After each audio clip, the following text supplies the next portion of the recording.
All right. Welcome. And yes, once again, welcome everyone to a lovely Friday night edition of 27 Outs Live. I, of course, am Ivan. And as always, alongside my brother here, Stefan. We are here yet again, as I've mentioned in a couple of videos recently regarding the divisional breakdowns. We've done a few thus far, as you can tell by the tonight's actual video, the title of the video, I should say, rather. We're getting right back to it, the NL West. And later today, of course, we're going to get into some other things.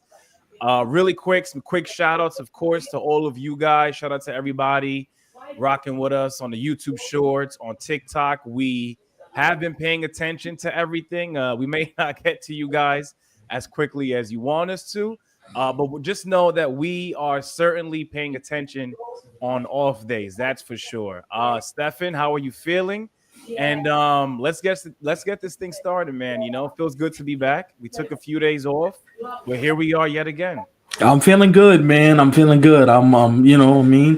Uh, gonna be. It's good to be back, like you said. But I had to, do my last minute reading before we got on tonight. And let me tell you something. This might be the toughest division to call in baseball outside of the Dodgers, because everybody knows the Dodgers is gonna be very, very good. Mm-hmm. But those last three teams, you go from the Diamondbacks, San Diego, even I don't know if the Giants are going to be as competitive, but I think they're going to be. I got them at 500, so Right. even them they're going to be tough. But let's start it here.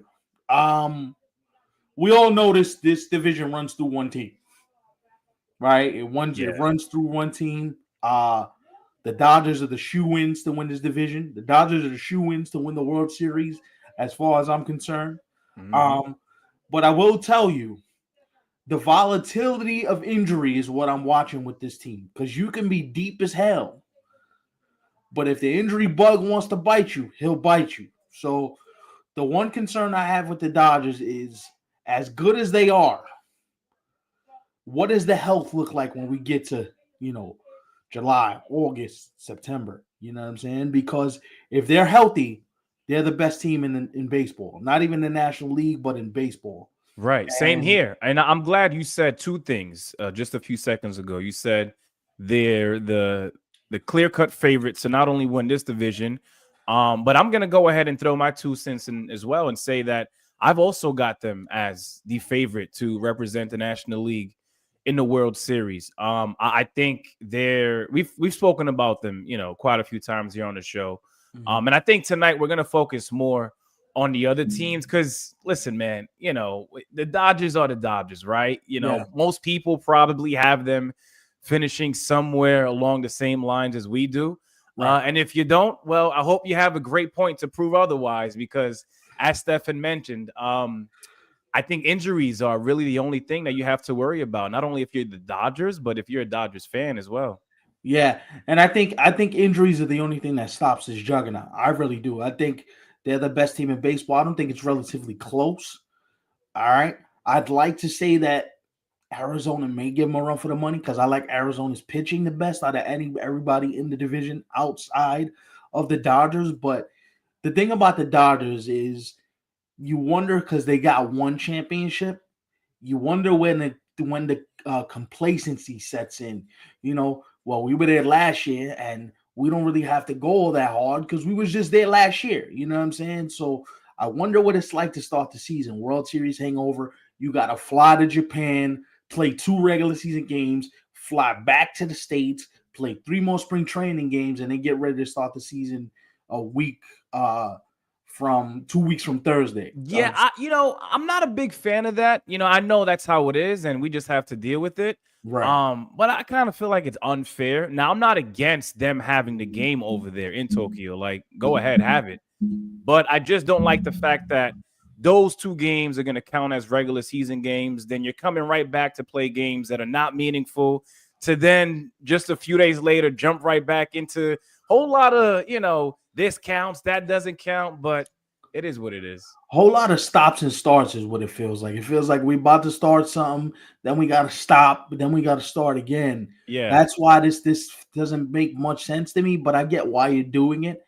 And Japan is like Dodger Town anyway, so I get why the Dodgers would be the team that's picked, because you got Sasaki, Yamamoto, Otani, like you have a huge Japanese presence. So I understand why they would do it. My question, and to the three people in here, I have a question. I want you guys' feedback on this is, what does it look like, early in the season? Because we're talking about going traveling, then you got to travel back. Then you got to, and you're on the West Coast. So whenever you come east, it's a long trip anyway. You know what I'm saying? So I would love to know how the Dodgers handle the travel early on in the season, especially when there is times where you are going to have to come east. You know what I'm saying? So that's going to be the thing that logistically I want to watch how they handle it in terms of their bodies, their turnaround time, and also, listen, they got a couple guys that are behind schedule. Like, not everybody's ready to go full bore yet. If I read correctly, maybe about a week ago, Otani he wasn't throwing bullpens quite yet. He was just throwing on flat ground. So he doesn't seem like he's going to be ready to pitch. Not that it matters, because that rotation is that deep.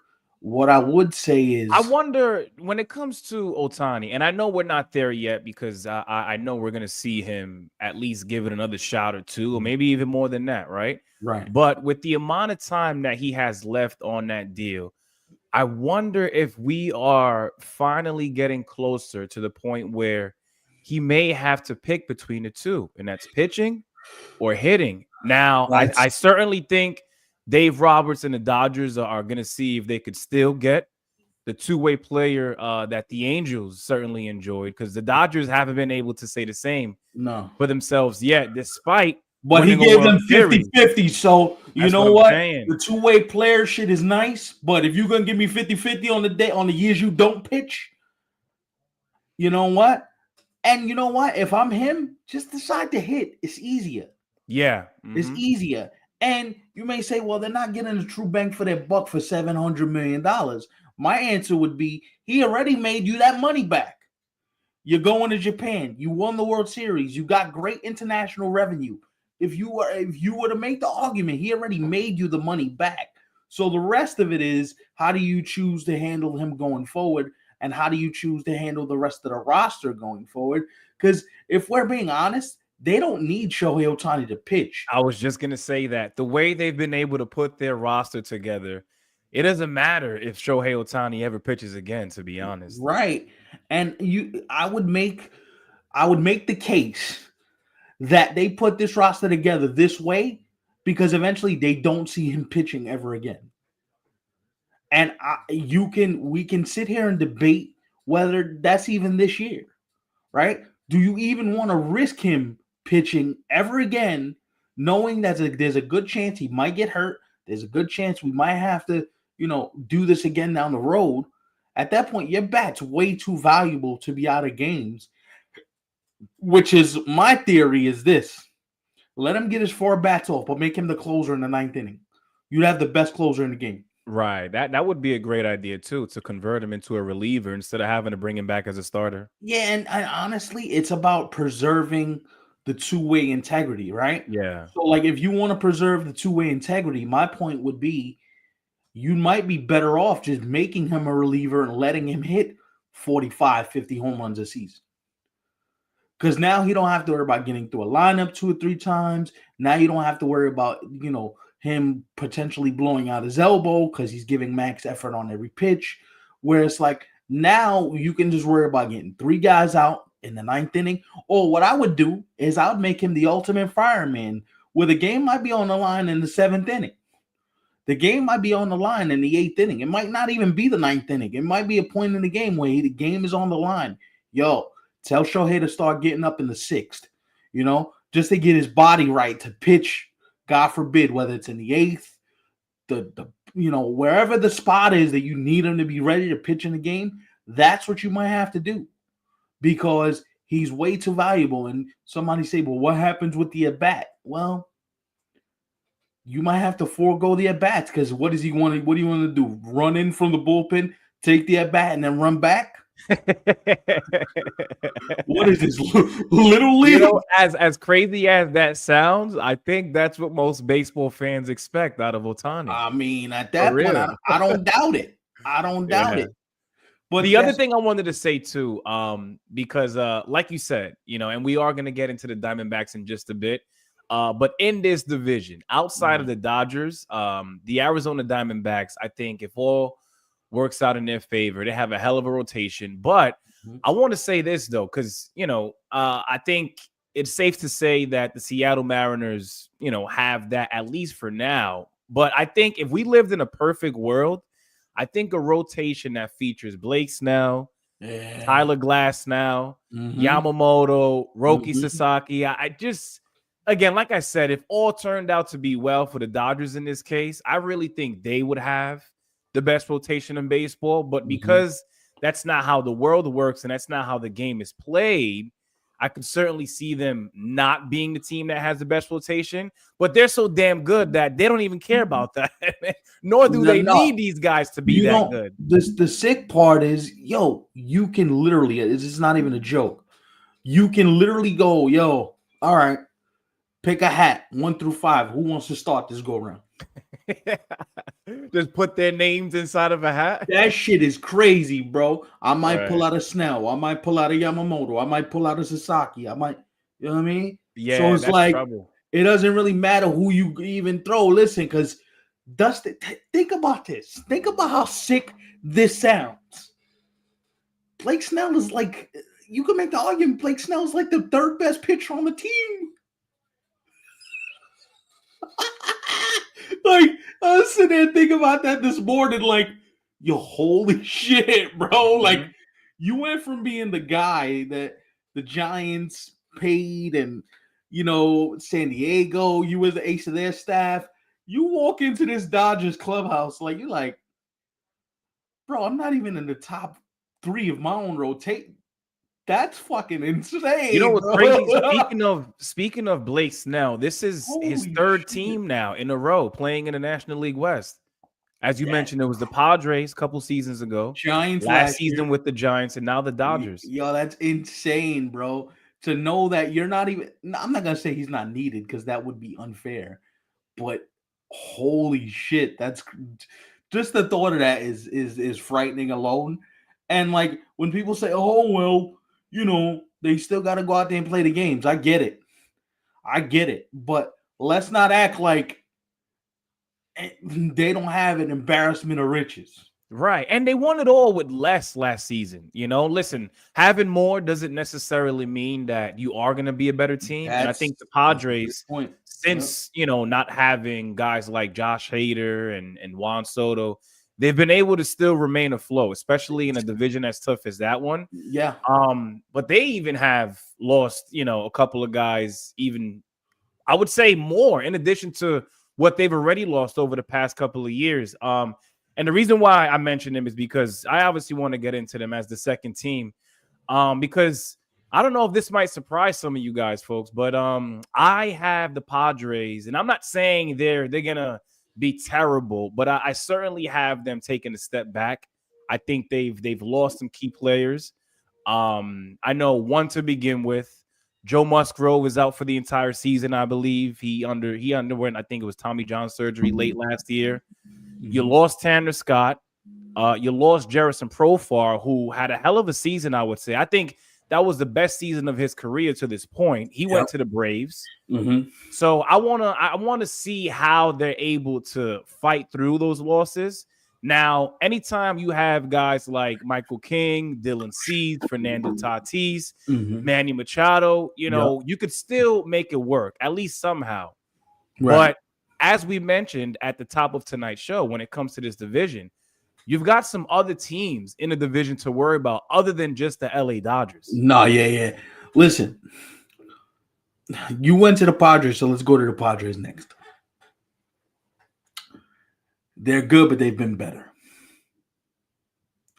And I wonder if this new ownership changes the way they do business, right? Because the late Peter Seidler, he spent money as if it was going out of style. He wanted to win a championship for San Diego. He wanted to put them back at respectability.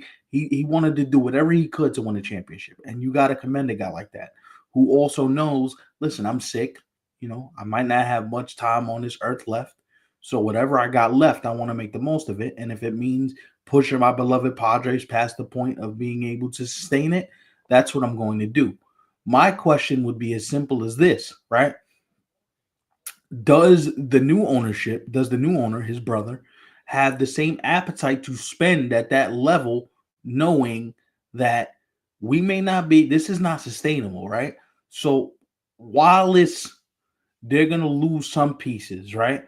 I wonder what the appetite looks like where everybody knows they're not probably not gonna pay Cease, and you just got into an arbitration war with Michael King. Michael King is a free agent, I think, after next season. So, like, you're already showing, like, hey, we might not be wanting to play at this part of the field, and it's too expensive for us at this point. The next logical step for me is trading Fernando Tatis Jr. and trying to get off of as much of that contract as you possibly can, because his contract is expensive. It's a pretty lofty contract, and I believe it still has like 10 years left on it because he signed a 14-year deal a couple years ago. So he got some years left on it. So he might be the only realistic trade option that you might be able to get off. Like, nobody wants Luis Ariz because he's one dimensional. Nobody wants Manny because Manny's an older player. Nobody, like, you have some questions as to how are we going to get, under some of this financial constraint, right? So my question or my thought process is, why don't you start with the biggest fish? I would have tried to trade Fernando this offseason. If you already know you're having financial constraints, because everybody wants to, okay, I'm going to say this, right? Everybody wants to trade the pieces that you know you're going to move anyway. Those are the easy pieces, the Kings, the Ceases. You already know you're going to move them. Right. For me, rip the Band-Aid off and start at the most painful point.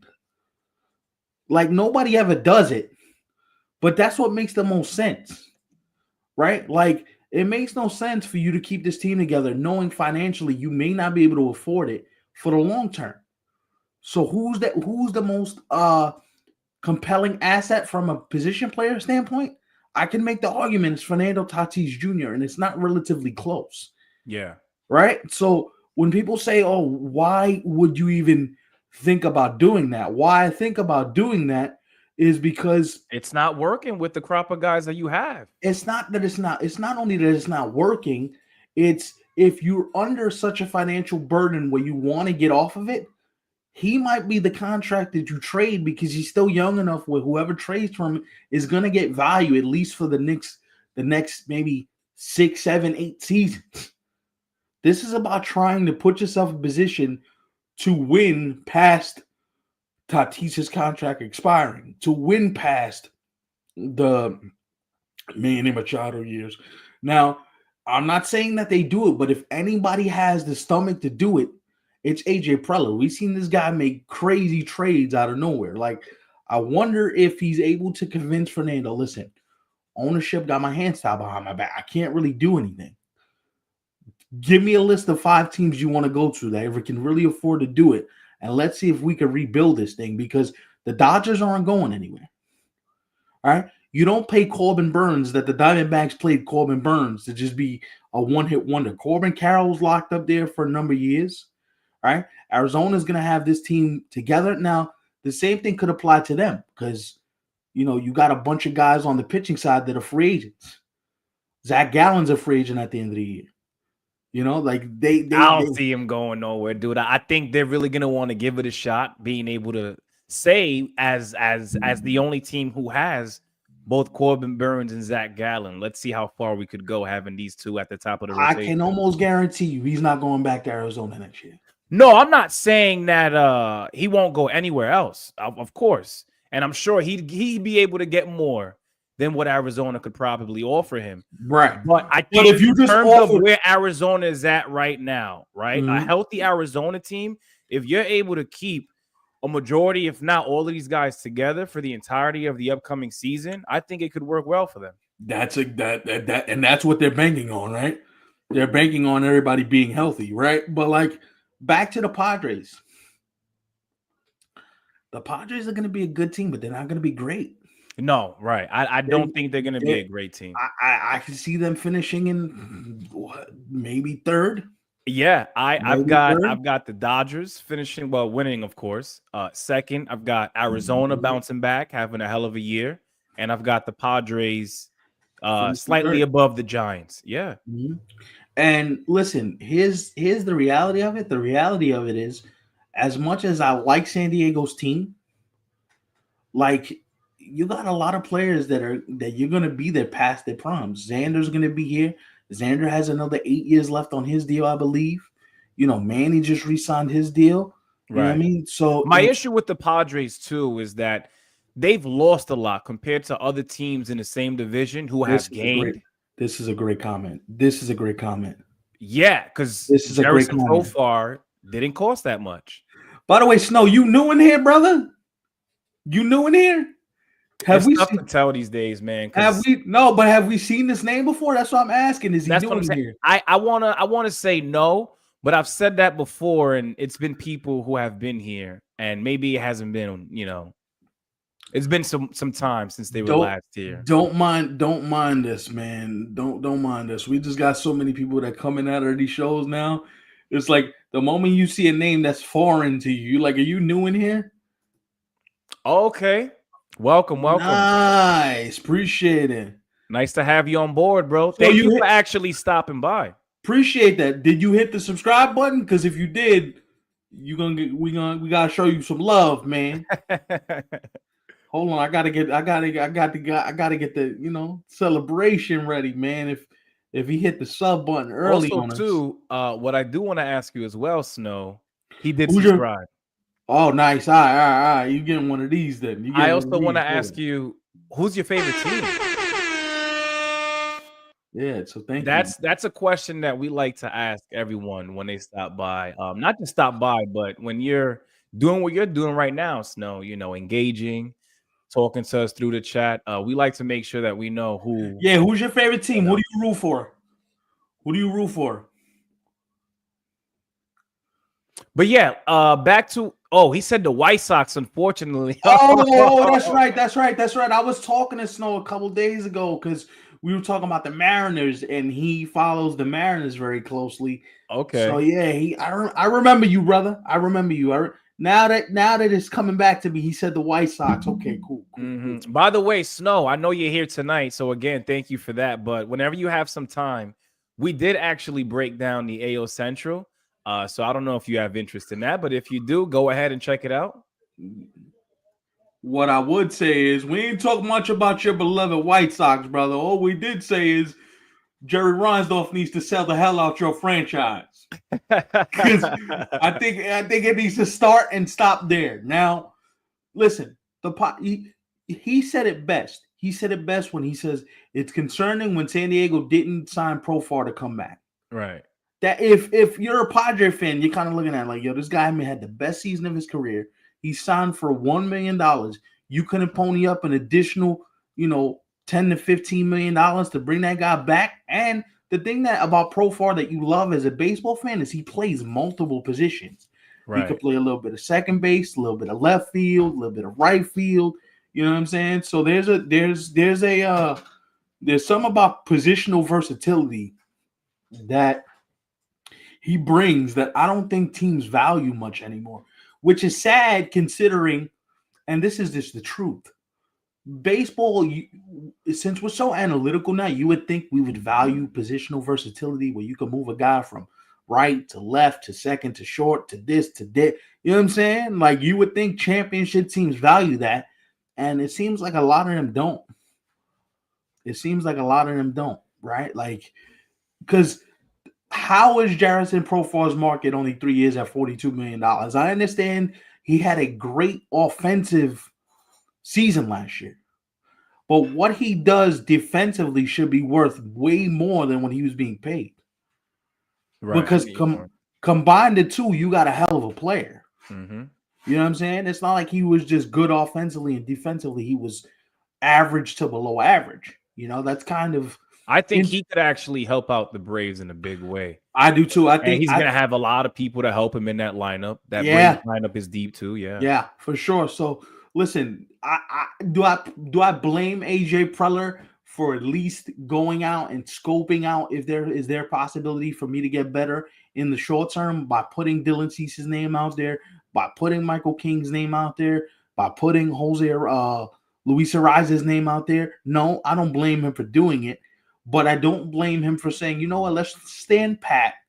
Let's see what last little bit of juice we could squeeze out of this orange and see if we could go about trying to at least contend and get a wild card spot. Because if you don't get a wild card spot, guess what? Teams are going to be lining up for Dylan Cease. The Mets, the Red Sox, the Yankees don't have the coverage in terms of prospects to do a deal right now. So I'm not even going to include them because they're 24th. And they're not going to trade a Spencer Jones or Jason Dominguez when Jason Dominguez is going to help out the big league club. But the one team I would say is, and I know they just got Garrett Crochet, I can see the White Sox doubling down and going to get Dylan Cease too. They got the prospects to do it. The Red Sox. The Red Sox. The Red Sox got the prospects to do it. They can do it if they so choose to. Yeah. That rotation would be insanity if they pull that off. By the way, did you see those 3 home runs that the kids hit for Boston yesterday? Yeah, I saw what you sent to me. Yeah, Boston is on the way. And we've talked about the farm system and the guys that are literally right around the corner. Their system is loaded. Some of these guys, if they haven't already made their debut, they're literally about to make their debut any day now. Yeah, for sure. But the Padres, I get it. I get them taking a step back. I get it. I want to know what it looks like when we get to the trade deadline. So if I had to, well, I already told you guys where I have the Padres finishing in the division. Because I got them finishing third, yeah. I could see them fighting for a potential wild card spot, but then again, that's asking a lot, right? Because if they do that, they're probably gonna hold on to, if not every single person, at least most of these guys, right, to be able to achieve something like that. But the thing is, I don't actually see them doing that. I actually see them being aggressive at the deadline. And when I say aggressive, I don't mean like 4 to 5 guys a fire sale, no. But I can certainly see at least 2 key players on the team right now being dealt at the deadline. And I think that would alter how they finish the season if they wanted to try. Oh. Wow. Oh. That's bold, man. That is a hot take. I haven't heard that take yet. Hold on. Because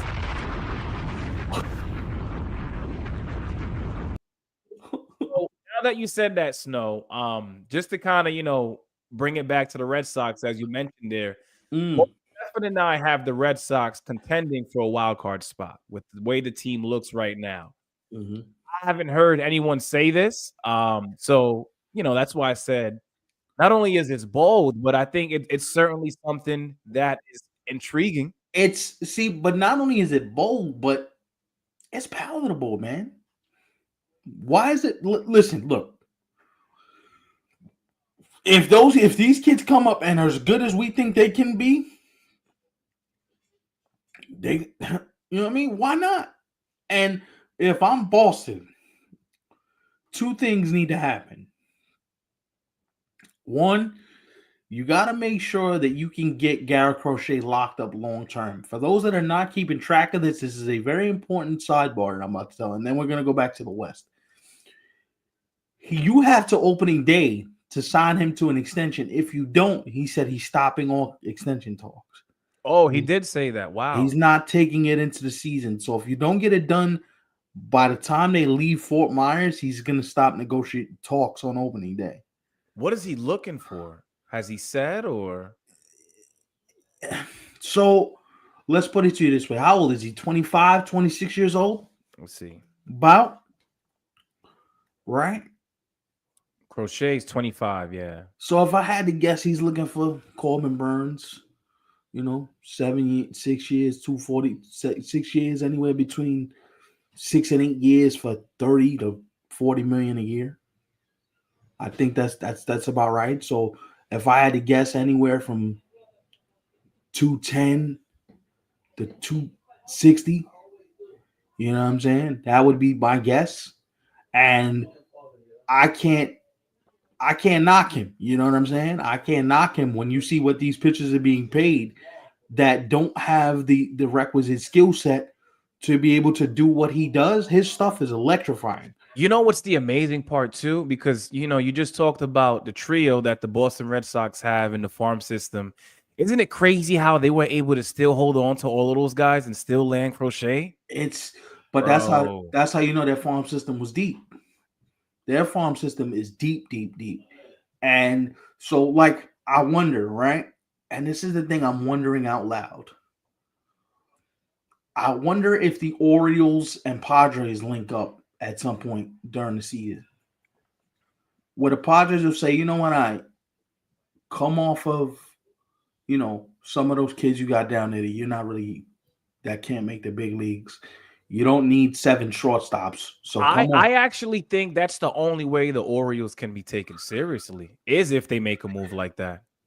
See, but let me ask you a question though, right? Like the only way I'm doing that is if I know I have a confirmation of an extension with the player, and the player's not going to give you that at this point.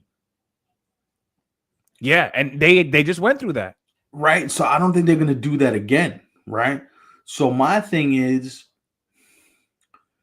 it possible where if you acquire a player like a Cease, you can get him signed a long-term agreement to where you're okay giving up the kind of prospects it would take to land a guy like him? Don't know. Right? But if you're AJ Preller, the one thing that you know is true, he's going to remain aggressive and he's going to do things that are a little bit strange. All right. And I'm gonna keep one name. I'm gonna focus on one name right here, right now, for the moment. Jeremiah Estrada is a guy I'm watching out of that Padre bullpen. Because I think if they're gonna sell off some bullpen pieces, he's the guy that you trade because at least listen, we're talking about getting some value back. Yeah, we gave a lot away, but we're gonna get some value back. Now it's about recouping the value. If financially, because I read today, right? I read today via the Athletic, Dennis Lynn, their opening day payroll, they want it to be anywhere from 200 to 210 million right now.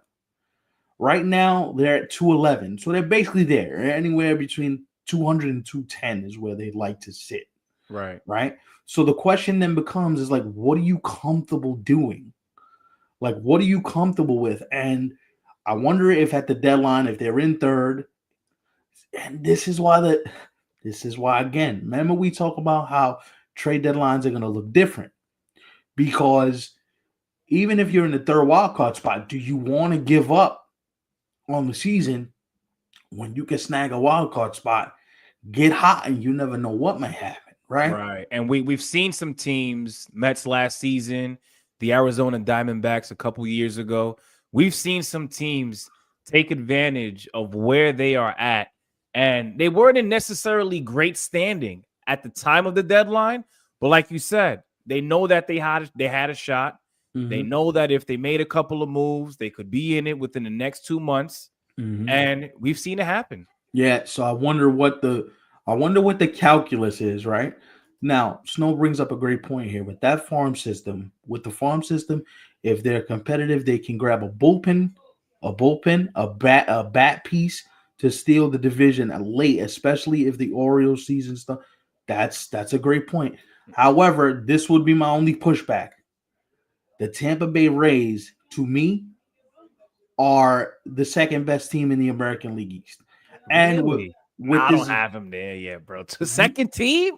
You have him ahead of both Boston and the yes, Olds. yes, okay. Nah, And bro. with this Garrett Cole So injury, that means with you this, have the Rays winning close to, if not more than 90 games. yes, yes, I gotta see it to believe it. okay, I have okay. both the Orioles and the Red Sox being better Listen, teams. the That doesn't Orioles mean the are, Rays can't finish above to 500. me, the Orioles with that pitching, they're finishing fourth.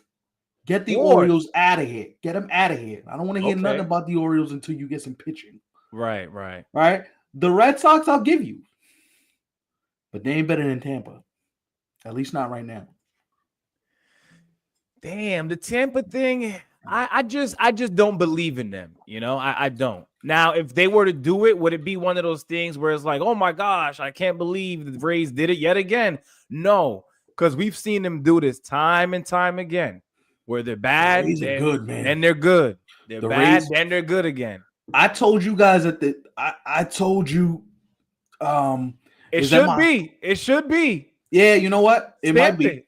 Thank you for calling him out, Snow. Stamp that right now. It might be. You have the Rays finishing second in the American League East. Honestly, with this Garrett Cole injury, they might win the whole thing. They might win the American League East. Nah, bro. I'm telling you. Yo, really, bro? You went too far tonight. I'm sorry. You know, usually we're here. And this is not a bad thing when I'm saying this, but you know, usually we're here, and those of you who watch or who are watching right now, rather, you guys know this as well. Right. But I'm sorry, I can't be there with you tonight, bro. No, I'm good. Here's what I will say though. I'm good standing on the island. If we get to a point in 2025 during the season where the Rays are starting to feel comfortable, it's starting to become a little more obvious that they could remain wherever it is that they're at, especially, you know, in good standards, I would say, right? Because if they're below that, then that defeats the purpose of what we're talking about right now. Right. But if we get to a point in the season where I have to admit, like, yo, you were right about the Rays, I'll do it. So, no, I know you will because you've done it before, and I'll do the same thing if I'm wrong, right? The reason why I give the Rays the advantage in the division this year, you know what teams got to go to play their games? They got to go to a minor league ballpark, bro. Every team that plays them is at a disadvantage. Even the Yankees, and that's the Yankees park. You're at a disadvantage just based on the idea that I got to hear about this disadvantage part. They're at everybody else that comes in there is at a disadvantage. It's not a major league clubhouse. You gotta walk from the backfields to get to the club. You gotta walk to the backfields to get to the clubhouse. It's not an easy walk, right? Like, that's why I'm saying I think them playing in a minor league stadium, intimate setting, 11,000 fans, that's gonna benefit them because there's not the stresses of, yo, then we got to play in the Trop. Nobody's going to be here. Now, yo, Sunfield roof. The ballpark dimensions are a little easier.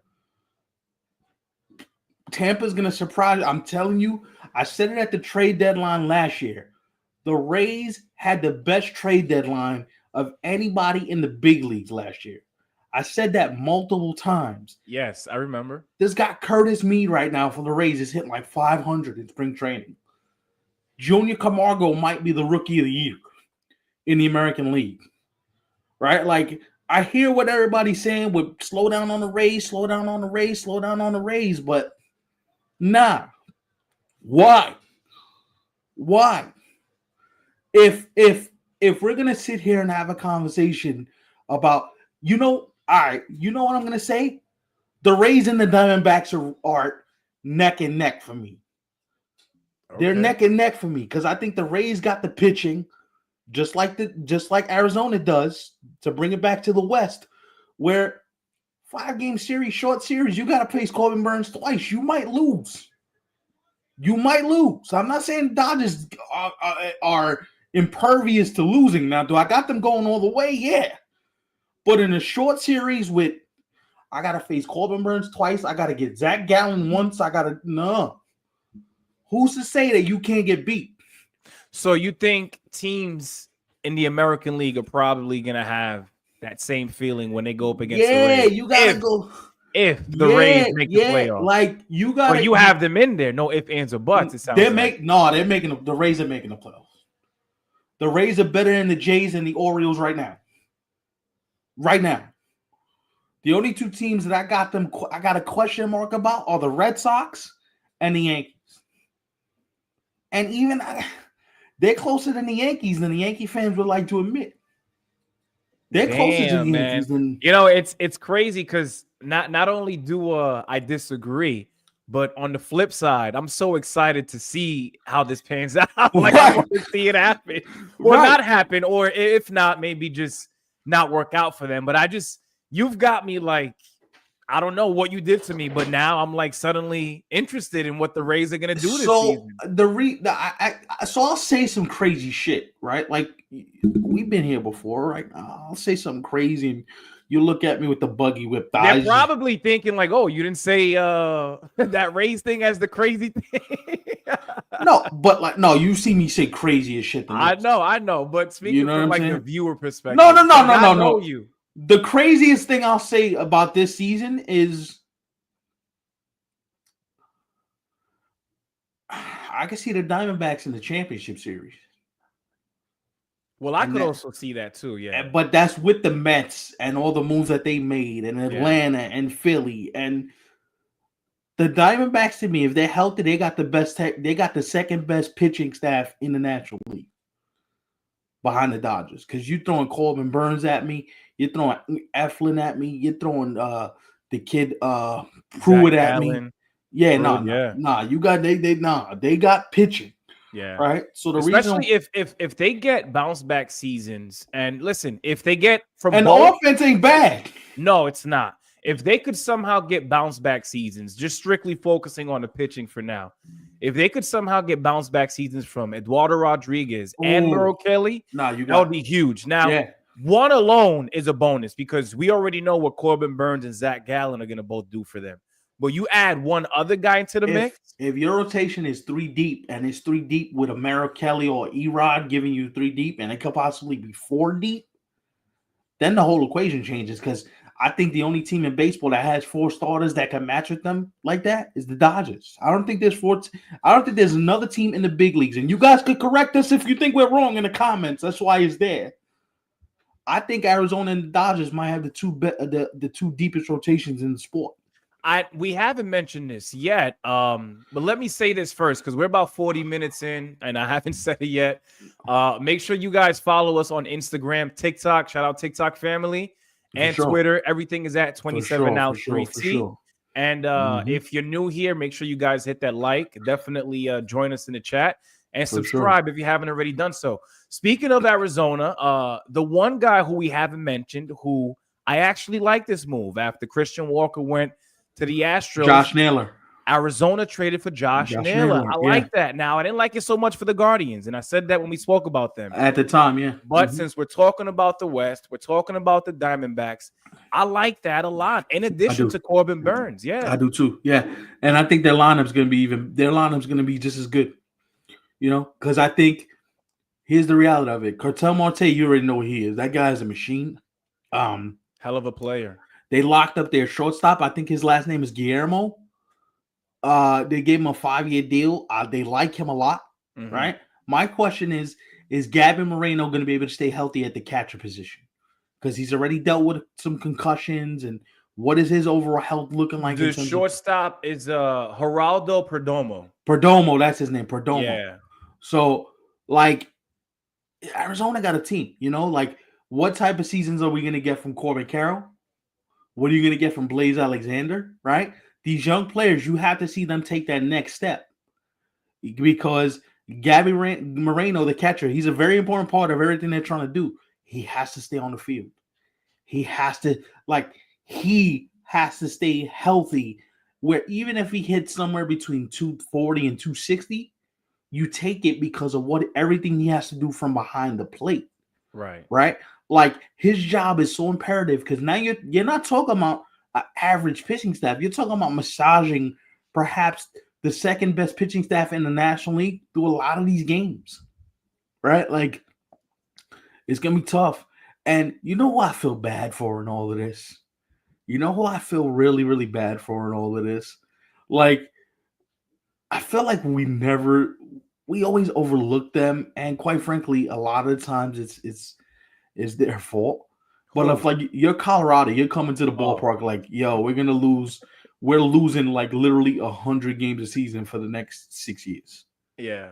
Like, it's sad because you don't want to just overlook them, but like, damn, I got to deal with the Dodgers. I got to deal with Arizona. I got to deal with San Diego. What help?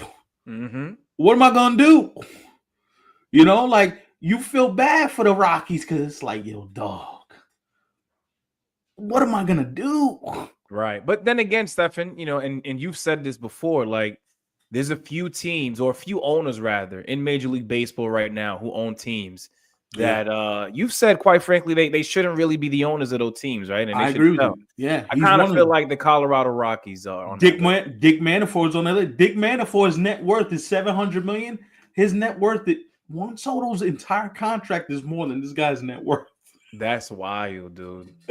That is wild. I wonder if especially with the amount of money that these guys are making now, I wonder if in the future we'll see some of these players become owners at some point. No doubt. No Because doubt. we're just a couple of years away from seeing the first baseball player get $1 billion contract. I don't think we're too far from that. That's why there's going to be a salary cap, because I don't think baseball can sustain if you're paying one guy $1 billion. That's not feasible, right? But you got guys coming up to shoot like Ellie De La Cruz, Paul Skeens. I've said it before and I'll say it again. I don't think, and this is no shade to some of the younger guys, right? Especially Ellie De La Cruz, who a lot of people, and Stefan, you said this, he's gonna get a hell of a payday. But I don't think the player who What's up, bro? Thanks for tapping in. Appreciate it. Hey, what's up, nigga? That's my cousin there. I don't think the player who will get that, if not very close to that, has made his debut yet, if that makes sense. We could make the argument that Ellie De La Cruz might crack 800 million. Right. Like if it stays the way it's staying now, and he's healthy, he's cracking 800 million. You could take that to the crib. 800 is just the thought, just excluding Ellie De La Cruz and the talent that he brings. Just the number itself, the amount of money, it's just something that it hasn't. I think it's going to take some time for something like that to register with me. Yeah, but we already there. Juan Soto got 765, bro. Even that, I wasn't a big fan of. Like, listen, hell of a talent. He's no doubt a guy that people are going to talk about for the next 30, That's 40, crazy, 50 years. Bro. But I remember saying, like, I can't believe Ohtani signed the deal that he did. And then Soto now suddenly everyone's down. like right behind him, or not even right behind him. They've surpassed him. Yeah, word. What the hell? Yeah, Ohtani's gonna be playing for like bargain basement prices in the next 3-4 years, bro. That was my problem. That was my only issue. Because like, I know the amount of, especially in terms of annual and what these guys are earning annually. The AAV, the AAV. Yeah. Because I'm gonna tell you right now, I don't care what anybody tells you. Blue Jay fans, you might get offended by this. I apologize. Vladimir Guerrero Jr. is getting over $500 million. He is, yeah. He is. There is no conversation to be had. And if he doesn't get over $500 million, he's getting close to it. He's getting close to it. Because what did he turn down from the Blue Jays? Reportedly, the Blue Jays offered him, yes, it said technically they offered him $500 million, but let's take the deferrals out of it. Present day value has it anywhere between $400 and $460 million. He's going to be 26 years old in his free agent year. Do you know what that looks like? A 26-year-old offensive stud who, if he puts up the numbers he put up last year and when he first came up, this guy's going to rake in the dough. He's going to rake in the dough. I'm sorry to say it, but like you can't blame these players when you look at the market because everybody says, oh, you can't play Guerrero that money. He's only a first baseman. So we can pay Soto that money and he's a butcher in the outfield? Tell me what the difference is. You're obviously paying now. And guys, I think he's probably going to get, I'm going to say somewhere between 5 and 565. I think there's a good chance. Yes. I've got him somewhere between that. I have him right now. I have him. My number is I got him at 15 years at 570. 570, okay. 570 is where I got him. 15 at 570. Where does that put him? 15 at 570. 570. Where does that put him? Got you right now. 570, 15, 38 per year. Nah, he's gonna want more than that. So if 570 So you think he gets more than 570?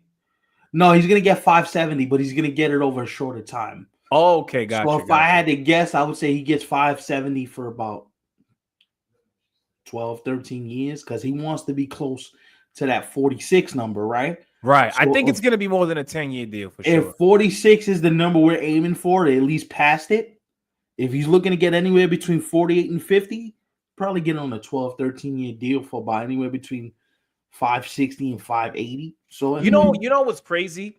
And I get it, right? But I want to break this down because for years, especially our generation, and if you're not a millennial, good you've call, seen Nick. it happen over the years, right? But Mm-hmm. I remember for years people would criticize 10-year deals. Oh, you can't give away those 10-year deals. It's a Right. problem. But a Mhm. lot of times, a lot of guys were already 30 years old when they would sign those 10-year deals. You're right. Now, I know 14, 15, even 12 to 13 years sounds ridiculous, but we have to keep in mind a lot of these guys are signing at 26, 27 years old. They're younger But guys I now. wonder now that we're starting to see, Juan Soto get the deal that he got, what Vladdy Jr. is about to get after this season. For I sure. wonder if we're going to see this new trend where people are going to start saying, yo, stop giving out those 12 to 15-year deals. No, so this is how it's going to stop. You guys are ready for this? Salary cap. Salary cap and salary floor. If these owners are serious about trying to institute something where you can at least curtail some of the money that's being given out in terms of the years, not the value, but the years, where if you cap it at 7 years, let's say you say, yo, you can make as much money as you want, but you can only make it within a 7-year window. And we'll make rare exceptions where most of you guys are only going to get 6, but we'll make rare exceptions for the guys that get 7-year deals. Like 7-year deals in baseball are going to be what 5-year supermaxes are on the NBA. Like you're not going to get the 10, 12, 14-year deal because then we don't get the bang for our buck, right? Now, the people with the 15-year deals, 14-year, they're going to be grandfathered in because those deals were signed before we got to this new CBA. Like, so the guy that signs a 10-year deal, he's going to have his deal. Soto's going to have his 15-year deal. And the guys that sign those deals are going to have their money regardless of what happens, right? So the question then becomes, like, how do you, what's the stop point? And also, where's the start point? I was thinking about this today. I think the starting point should be $100 million. Any team that wants to keep their revenue sharing part of the pie has to spend $100 million either in consecutive seasons or they have to spend $100 million in 2 out of 3 seasons. Where if you don't spend $100 million back to back, that's fine. But you as an organization have to hit at least $100 million mark for players in 2 or 3 seasons to keep your revenue sharing. I think I like that more, the 2 out of 3. Where, listen, if a team wants to take a break after, let's say, going absolutely wild one off season, right, by all means, go ahead. But you right, still got to make sure you reach that mark right, by and that so, third season. Yeah. So like I'm at the point where like maybe it forces a guy like Dick Manafort to sell the team. And what it also does is if the Dodgers know we can only sign these guys for 7 years, they may spend more money. But this is what I would do, right? If you're a repeat offender, your luxury tax are more stiffer than the average. So the Mets have to pay more taxes. The Dodgers have to pay more taxes. The Yankees have to pay more taxes. If you continue to violate it, those who continue to violate it have to pay more taxes. If we're going to put in a cap and floor, if you want to put in a floor to institute spending, you also have to do the same thing to curtail it. Right? You can't have one side do one thing and the other side just continues to do whatever the hell they want. Yeah, I mean, this is a great idea, by the way. I'm glad you brought this up because, we've talked about, what's coming up, the CBA, the potential lockout, or at this point, the lockout that is guaranteed at this point. At this point, yes. But yeah, I would love to see that because now teams can't just sit back and cross their hands and say, oh, well, we don't really want to be all that active this offseason, right? Like now you're forcing teams to listen. let's say, for example, that was something that was implemented this past off season, right? Mm-hmm. We're not trying to say everybody has to go get you a Corbin Burns, a Juan No. Soto, a Blake Snell, No. but you have to make improvements to your team, Definitely. right? And Right. it's up to you to figure out how you would like to spend that money. For example, the Cardinals just made their first free agent signing, and it's with 3 weeks into spring training, the season's about to start, and they made their first free agent signing. That's a problem. They just signed what's his name? The pitcher that was Phil Maton. Mm-hmm. Phil Maton, and they signed him to a minor league deal. How is a team like the Cardinals not even trying to improve? I get you're trying to get younger, but I think you need veterans in here to kind of do some sort of supplementation, so you got some experience in here. Right. That's the other bad part too. Like nowadays, veterans, like, they're not even fighting for major league deals. They're fighting for minor league deals, man. That's craziness. Like, I was sitting here looking at this the other day. How does Lance Lynn not have a job? Lance Lynn, right. You know what I mean?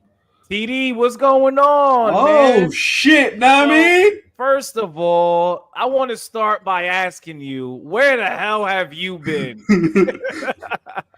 We hope everything is well, man. Like, we worried. We ain't see you. We ain't see Sox fan. Hope everything is well on your side, man. For real. Seriously. So Right.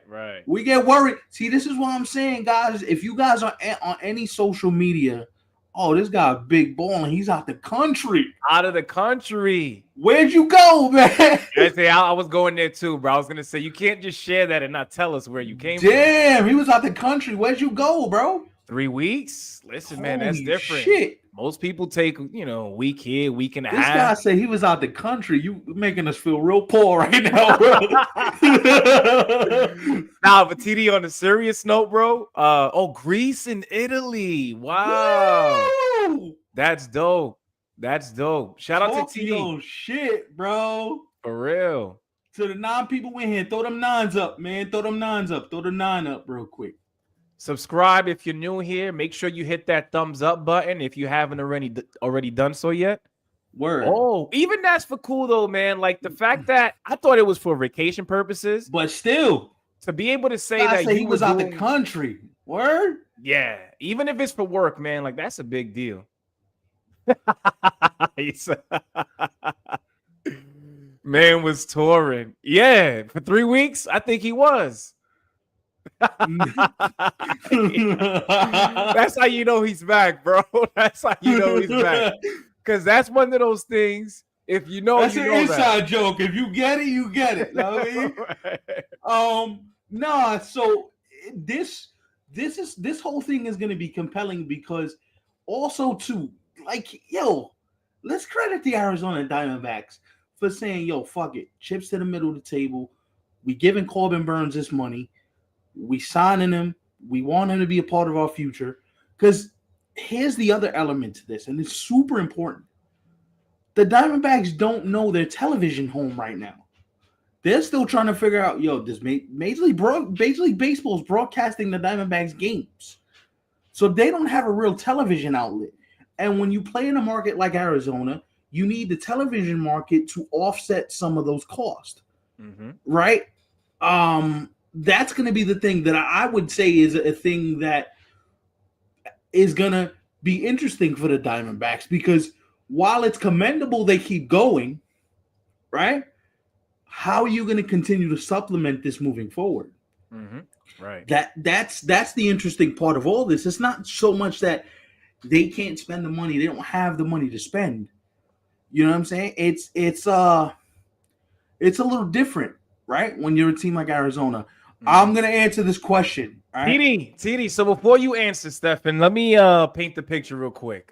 Just going to use a few seconds here.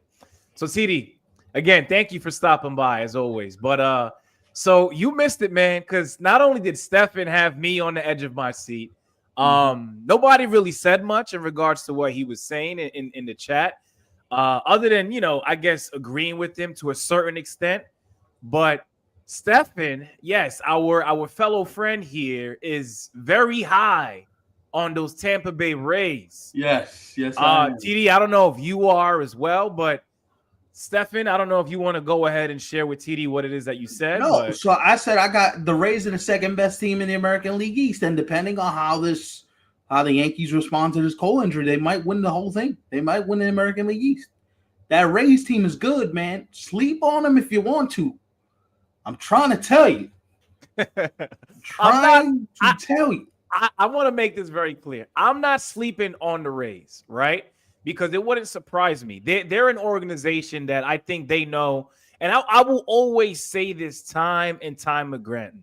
You could literally give the Tampa Bay Rays a deck of cards, right? Yeah. And they will somehow manage to just find a way with the deck of cards that were dealt to them. You know, it's amazing. Because that's what good organizations do, man. They're a good organization. They've been good for a while.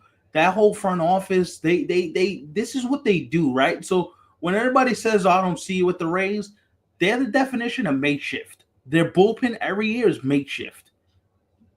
You know what I mean? Like it's the bet. You remember the bet, Stefan? It's been a while, so I don't remember. We did make a bet. I don't remember what the bet is, but we did make a bet. I don't know what it is. Though. Remind us. And it's crazy because you were the one who was gone for 3 weeks and we were still here and we forgot. But that's how you know we've been pumping out content, you know like hell.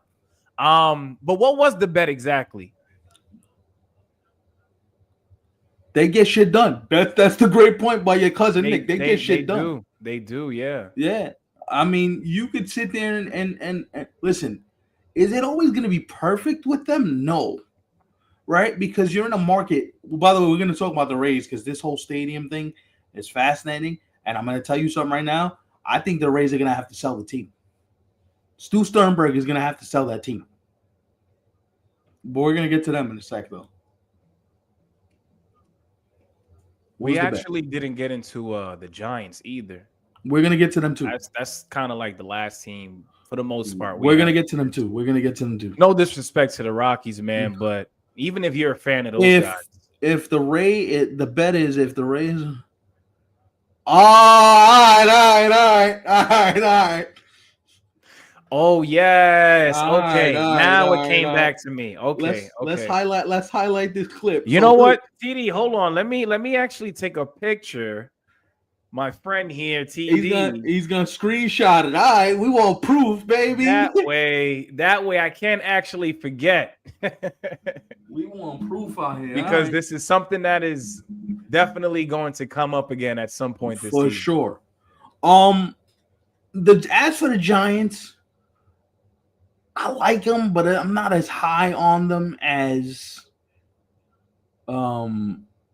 many people are. Now, I like them. I like Elliot Ramos.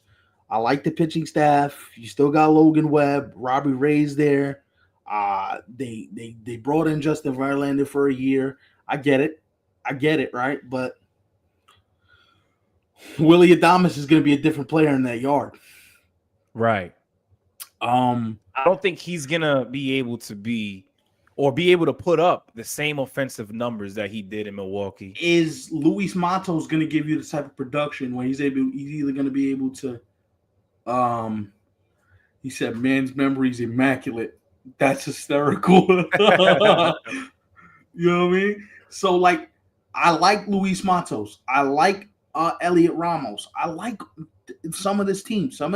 You got veterans. Matt Chapman's still there. Mm-hmm. You got Adames playing. I get why people are picking them. But I'm like, is it enough? Are you going to get bounce back seasons from Mike Yastrzemski? Are you going to be able to count on, certain guys? What happens to Jung-Hoo Lee after fracturing his shoulder? Are you going to be able to get a good bounce back season from him? What does this team look like? You feel where I'm going? Of course. I'm not shitting on them because I want to say, oh, he's shitting on the Rays. He's shitting on. No, I'm not. I mean, I'm shitting on the Giants. I'm not. I just don't see. Listen, Robbie Ray is an older pitcher. He just came back from Tommy John. So what does his health look like? He's barely pitched in like 3 years. Last year he pitched a few games. Right. I think the season before he only pitched in 1 game.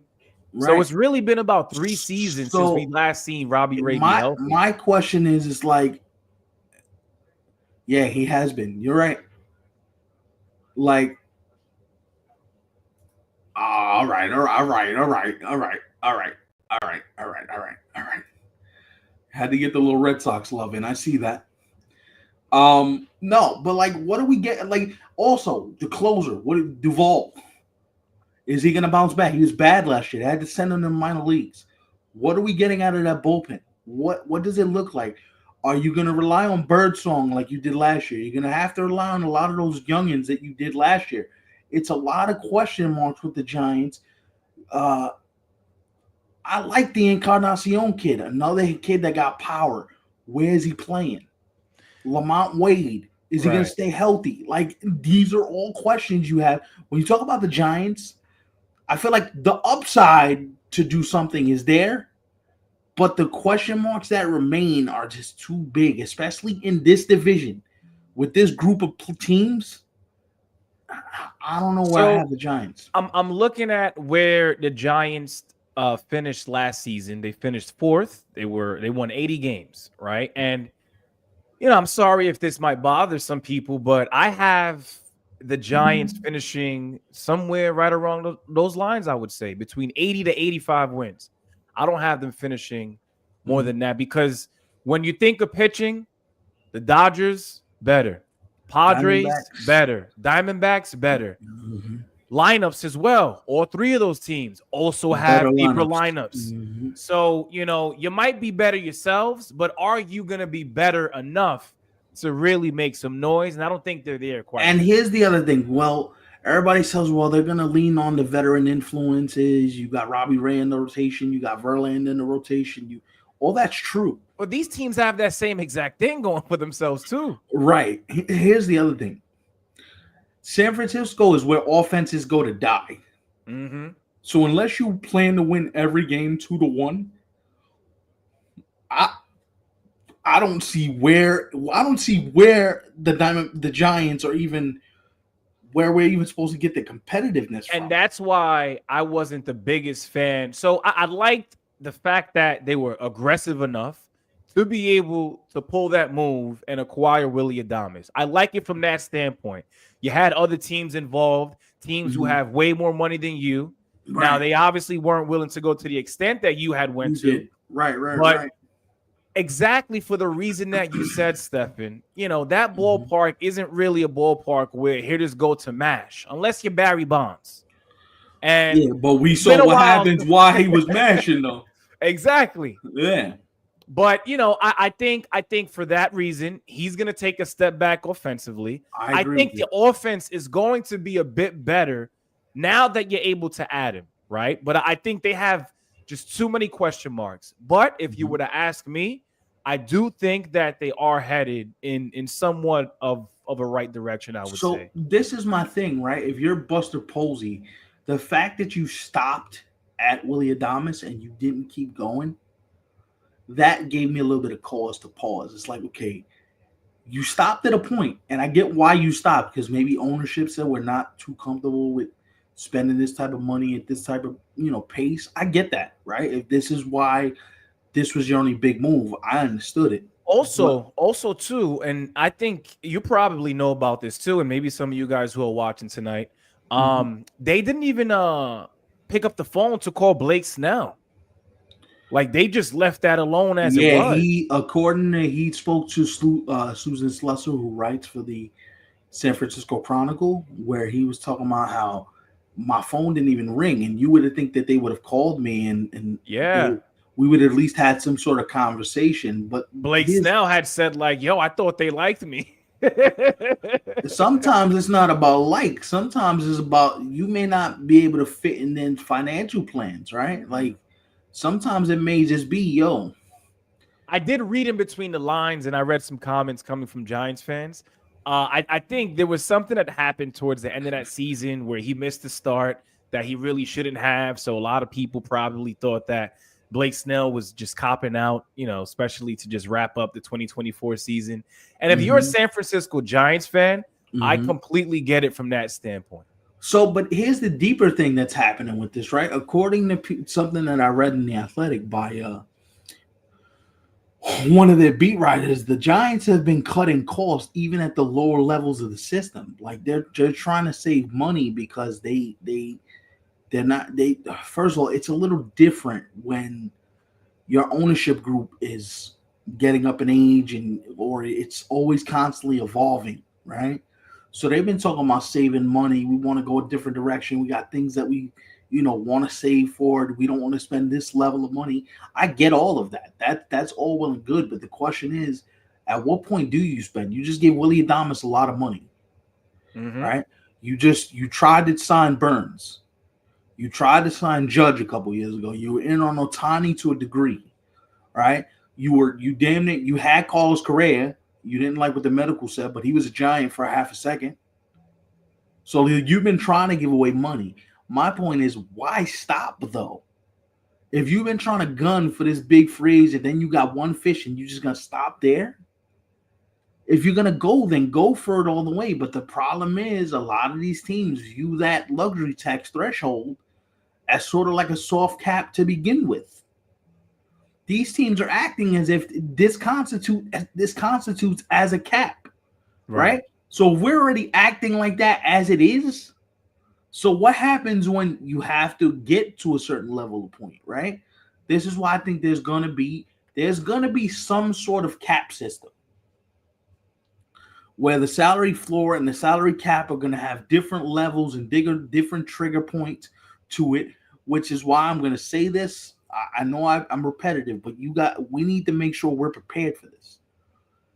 I believe in my heart and soul we're not playing baseball in 2027. In my heart and soul. At all. I believe it. Mm-hmm. Because we're not just talking about something that could be resolved in 2 minutes. If one side is vehemently fighting against it and one side is vehemently fighting for it, and you got the two sides going like this, and they're banging heads with each other, at some point, you got to stop banging heads and you got to sit down and you got to come to some sort of agreement. Yo, we need it for the sport. It's either we give up something or we, you know what I mean? Like it's, and the Giants are a prime example of that. They got money, but they can't spend like the Dodgers do.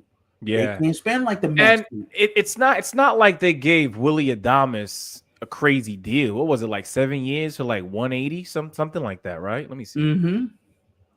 7 years, 182 was his deal. Right. Mm-hmm. So I see exactly where you're coming from when you say, like, why'd you stop there? Especially when you were in on some of these other guys who Burns were going to cost you double what you paid for Willie Adames. Think about it. Why not get Willie Adames and something else to put alongside in that roster? That's my point, which is why the one question I kept asking is, if you're going to do Willie Adames, why don't you do something else too?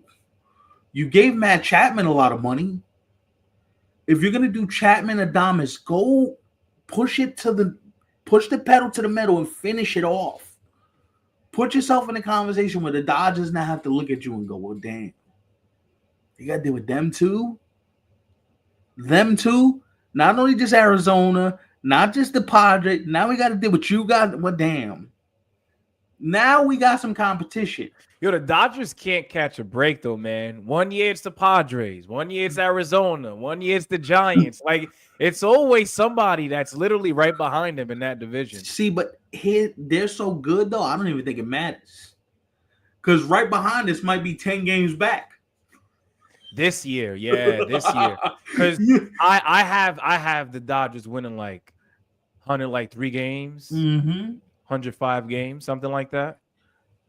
Winning 100 games easily. So I don't even want to start there. So, like, here's the thing I'll say, right? Like, and I'm gonna say something. I think there's only like 7 good teams in the entire sport of baseball, and everybody's average. Like, if I sit back and think about it, like, the Dodgers, great. Mets are working on it. Philly got the talent. You never sleep on Atlanta. The Yankees are still the Yankees, even without Garrett Cole. You got Max Fried, you got Rodon, you got Devin Williams, you got, like, the Yankees are the Yankees. I like Texas, right?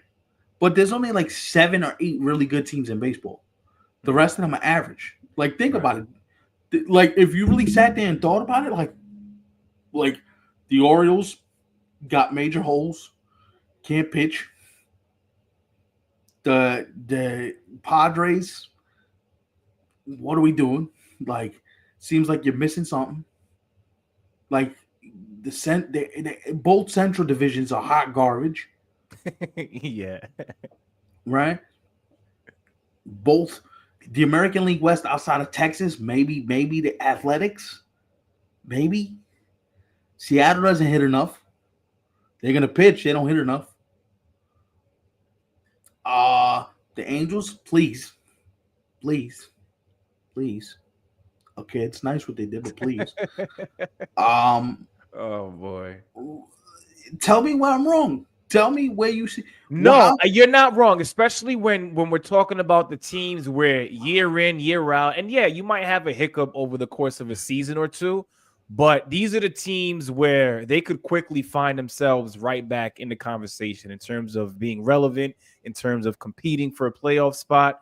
Whereas some of these other teams, you really only have this very small, like 2 to 4 year window where you really have to capitalize it and jump on it while you can. And if you don't, who knows how long it's going to take you to be able to get that's to what that I'm point once saying. again. So that this is my point.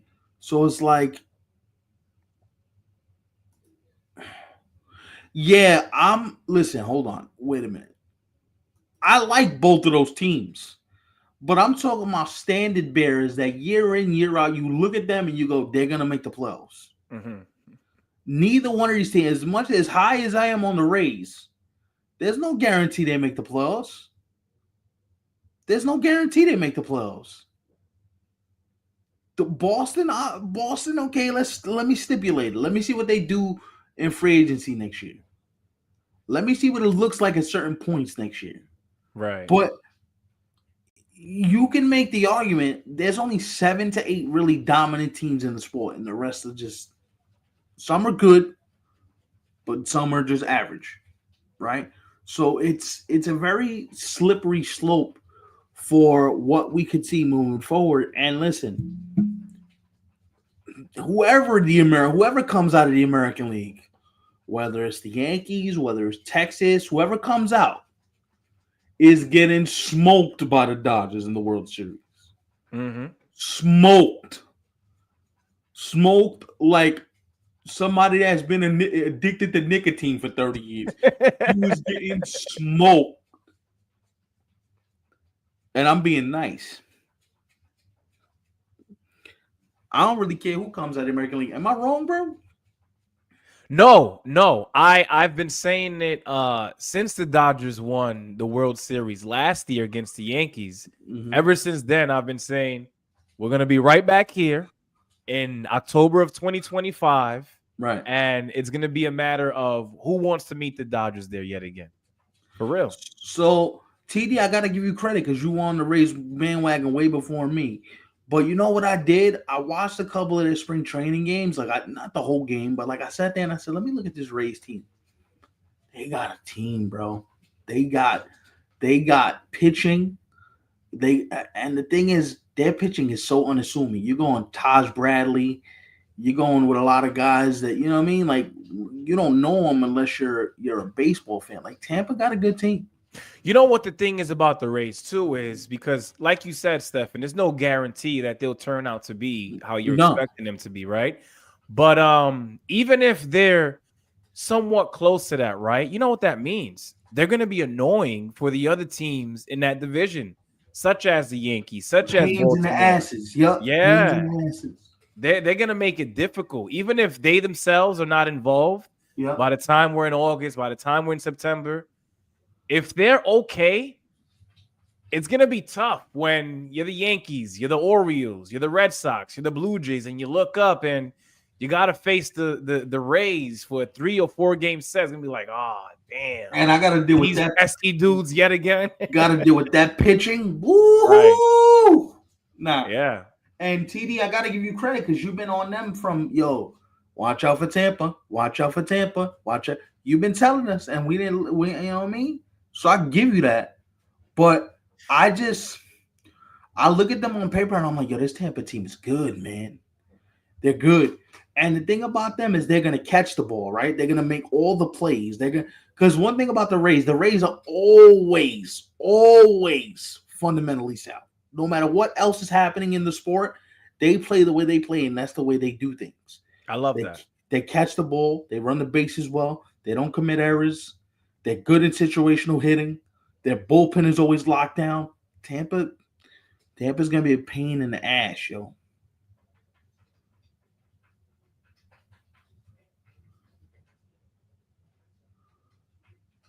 I'm a little confused. Do you get that comment, or From what I'm hearing, is I don't the get the whole thing? wait,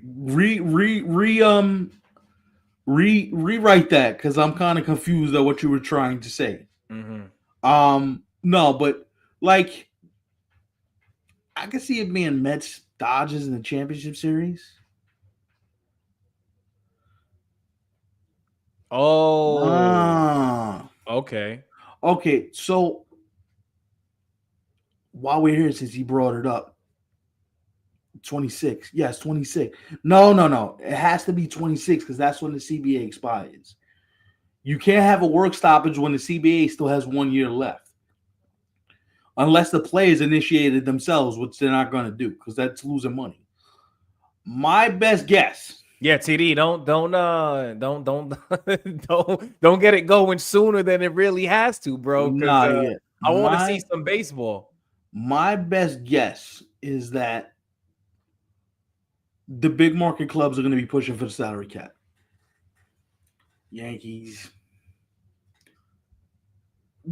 Basically, the teams that don't want to spend over $300 million a season to put the best product on the field are going to be pushing for this, and that's about 25 teams out of the 30.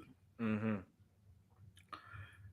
You know the Dodgers don't want it. You know Cohen don't care.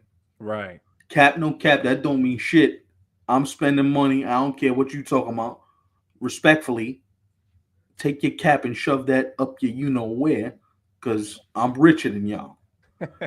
Right? So I get that part of it, but I think we're headed for one, man, for sure. And I think this ain't gonna be a no. I've been saying this. Watch the reels. There's reels up there about this. Watch the reels. Yeah, that's another thing too, TD. I know you have mentioned that you were away for 3 weeks. And if you don't have all the time in the world, one thing that you could do, especially if you're trying to catch up and get a feel for what we're talking about here on the channel while you were gone, we've been actually putting out shorts on our off days. So on Mhm. days when we are not live, such as tonight, we're still putting clips of previous shows up. Now it's not the lengthy and deep dives that you're getting right now, for example. Right. But it's quick, straight to the point, and you get to hear our takes on things that have been happening over the past few weeks. Right. So my thing is this. I think the West is going to be the Dodgers, and Arizona is going to be the second team that's going to be fighting them. I agree. Yes. Let's see what happens between the Padres and Giants and who survives that free for all. But we got to get to this Rays point because this Rays point is interesting. Mm-hmm. For as much as we've been talking about the Rays and how good they've been, right? All that stuff. There is some ballpark concerns. There's some ownership concerns. There's a bunch of stuff going on, right?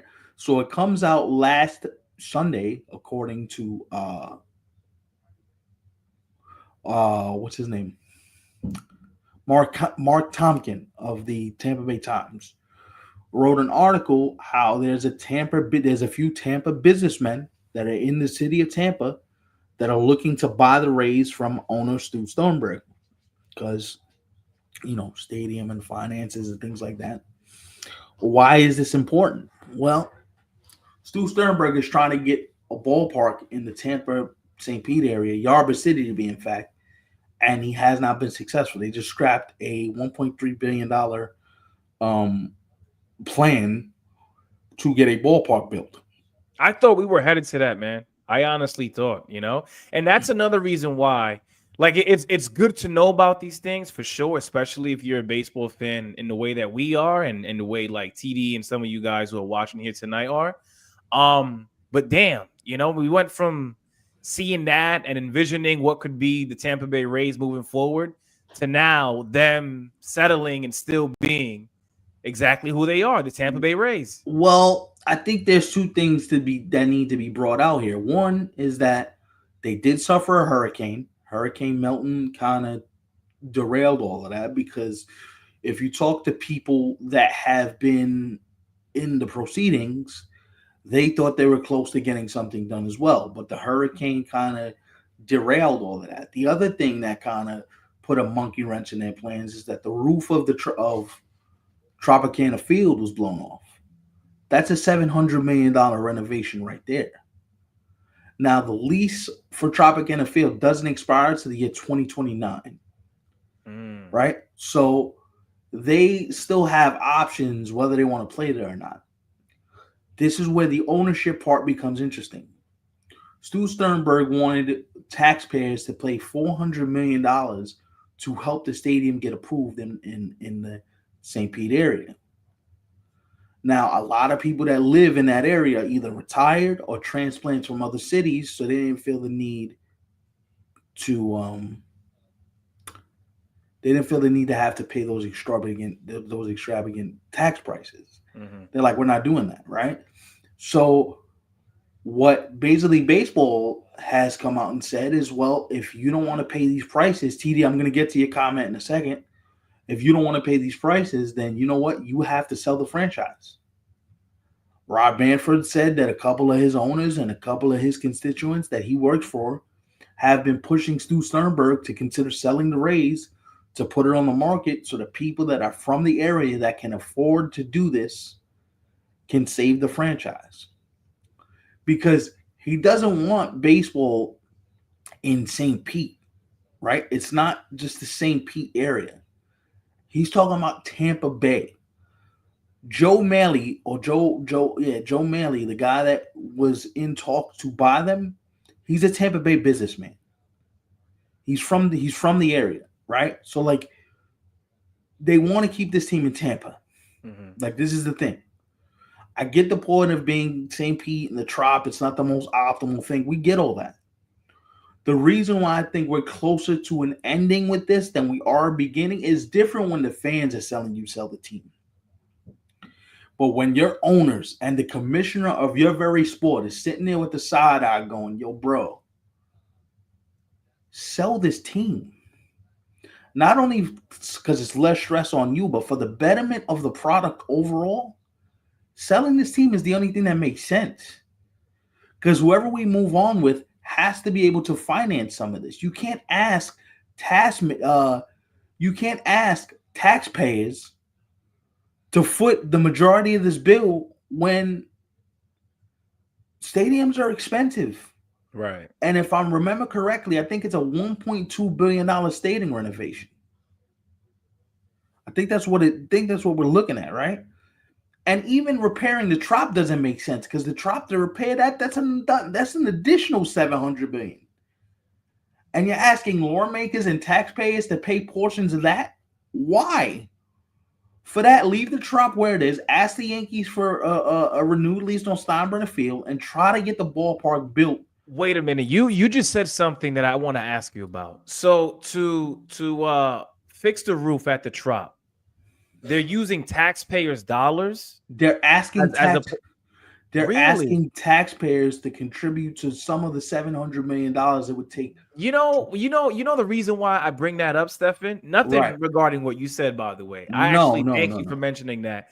But when we started this conversation regarding the Rays, regarding the Trop, and regarding the renovations that are about to take place there, we talked about the one thing that caused it to happen, Hurricane Milton, right?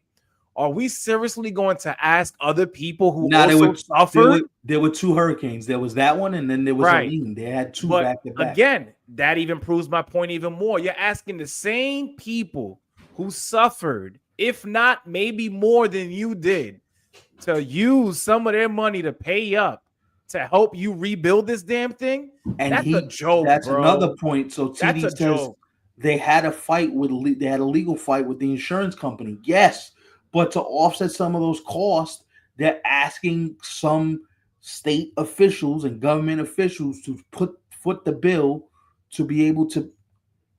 I don't rock with that, dude. I don't The rock with problem that. was a crane hit the roof, not a hurricane. Let's. Well, the winds caused the crane to hit the roof. The roof was destroyed by. There's footage of it, of the wind actually blowing the roof off the trop. I sent you the footage, Ivan. Remember the footage I sent you where the winds and the roof just got destroyed?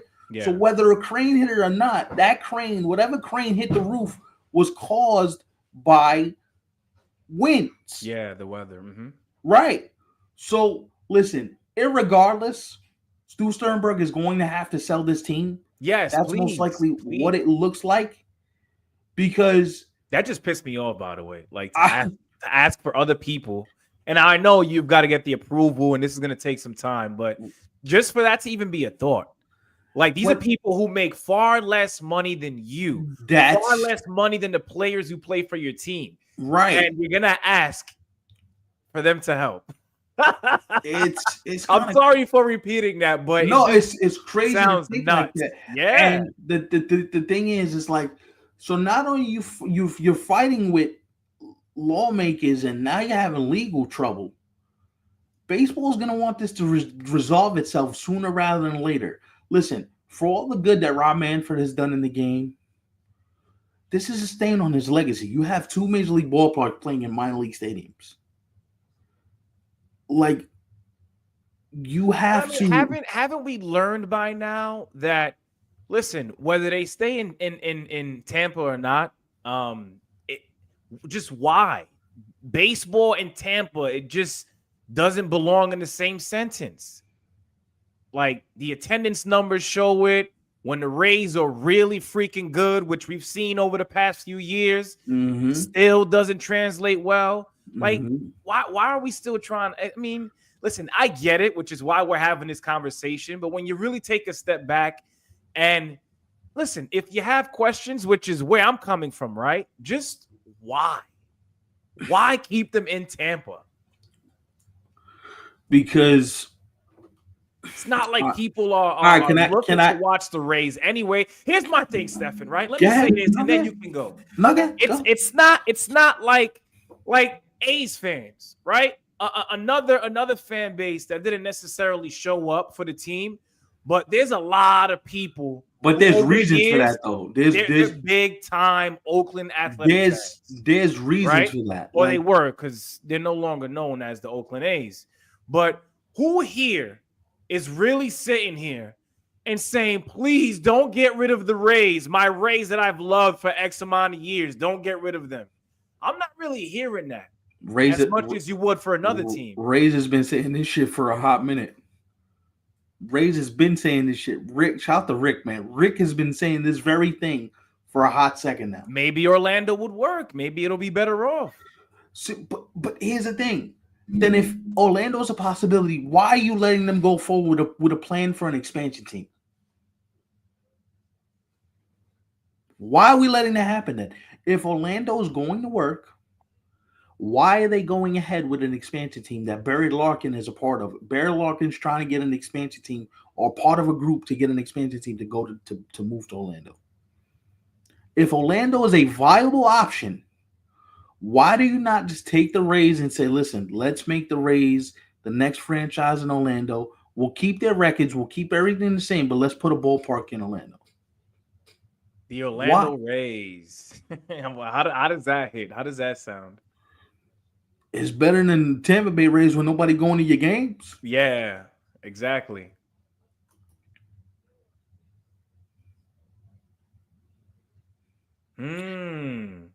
That's why, and you know what? I'm going to say something right now. I think ESPN is going to be the network that broadcasts the Orlando baseball team. Also, you think ESPN hops right back in when it comes to baseball at some point? Yes, but they only broadcast one team. And that's whoever ends up in Orlando, because they have the rights to Disney, because ESPN owns Disney. Right. Disney owns ESPN, rather. So I see if you're gonna bring the two together, where you're gonna have a team in Orlando, there's gonna have to be some partnership with some television network where ESPN, and now ESPN has direct to consumer. ESPN's gonna want to get back in the baseball space just for content. This is interesting here, actually. No, not this one. Sorry, wrong comment. The big fight is Disney wants to buy half of the Rays. Wow. I don't know if Disney wants to buy them. I Mhm. know I know one owner, I know one guy who's a part of the ownership group or the potential new ownership group has a stake in Disney. I don't know how big his stake is though. Mhm. So I can't say for sure whether they would want to have a part in it. My thing is, yo, Stu Sternberg sell the team. Make life easier for everyone involved, including yourself, by the way, because you clearly don't have the financial wherewithal to keep this going. Mhm. So take the stresses off of you, sell your franchise, and let's try to move forward with a healthy next chapter. That's my argument. My argument is not that they shouldn't move or they shouldn't try and build a new ballpark. My argument is, yo, what are we doing? Why are you continuing to hold on? Now you're hearing reports that the Rays are not for sale. Here's the last thing I'll say on this. It didn't come out of nowhere that your Rays, that your owners, your fellow owners, and Commissioner Manfred are asking you to sell the team publicly, which means that privately they've been yelling at you about this for years. Yo, sell the team. Right. Sell the team. What you're doing is bad for baseball. Nobody goes to your games. Your stadium's a black hole. Sell the team. Black hole is crazy. Anyway, we're probably only going to be on for the next 10 minutes, guys. Thank you for stopping by. But if you got any comments, let's do it.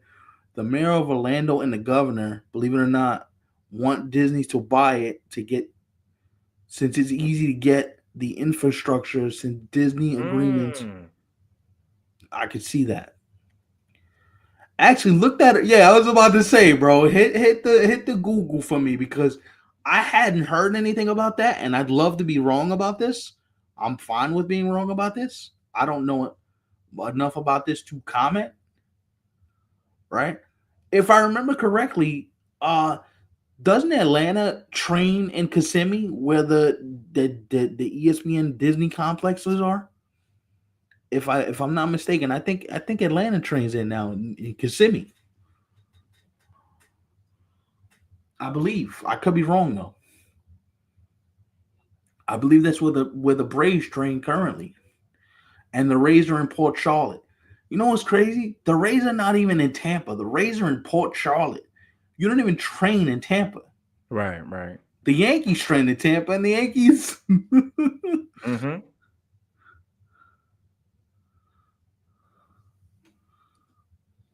Yeah, get back to us on this because I'm.